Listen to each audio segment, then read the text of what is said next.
হয়। হরি বলে কেন হীন বীর্য হয়ে রব, সমাজেতে ত্যায্য করে হরি বলা হব। হরি বল হরি বল।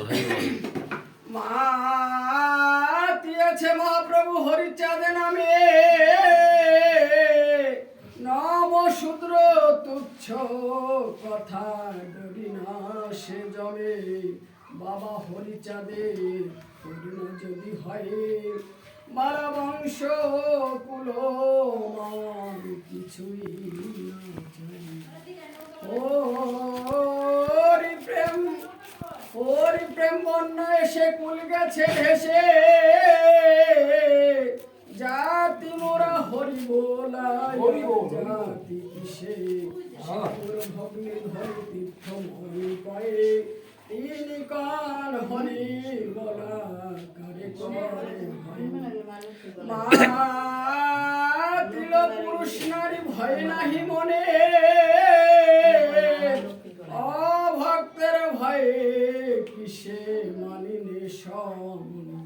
অন্যে বলে জাতি নাশা আরো দর্প করে, পাষণ্ডীরা মতো দিকে যাই মারি বাড়ি।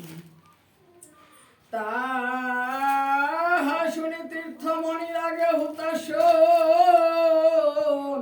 বলে, আমি দলি বসে পাষণ্ডীগণ। এক দিনে দেখি দাও করেতে করিয়া, বলে জয়া শিবি তারে ফেলিব কাটিয়া। ক্রোধাতি হইল দেবী যেন উগ্র চণ্ডা,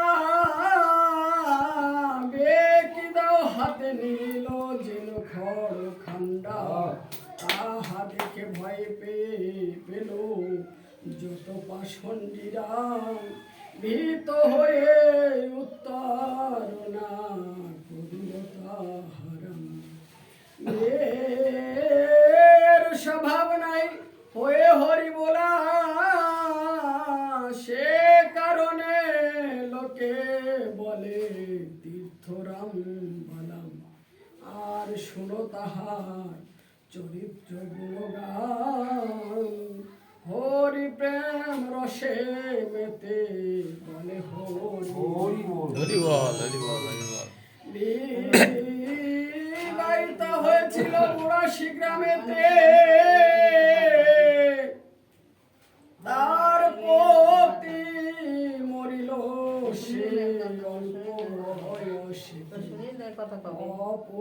রূপবতী অতিশয়ে যৌবন সময়ে, ঠাকুর যাইত তথা সময় সময়। ঠাকুরে করিত তীর্থ কীর্তি সম্বোধন, ঠাকুর জানিত তারে কন্যার মতন। ক্ষণে তীর্থ ক্ষণে মা বলিয়া ডাকিত, মাঝে মাঝে মুরাশি করিত যাতায়াত।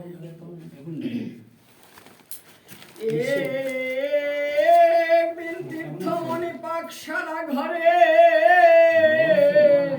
ঠাকুরকে মনে করি ভাসে পায়েস পিষ্টক রাধি পাকশালে মনে ভাবে বাবা যদি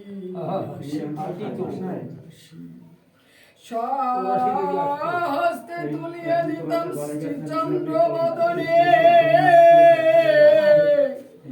এত ভাবি অশ্রু ধারা বহিছে নয়। অবসান প্রায় এমন সময়ে, সকলে খাইল তীর্থ কিছু নাই খাই। মহাদরে বিশ্বাস বলেন মধুমার ঠায়ে,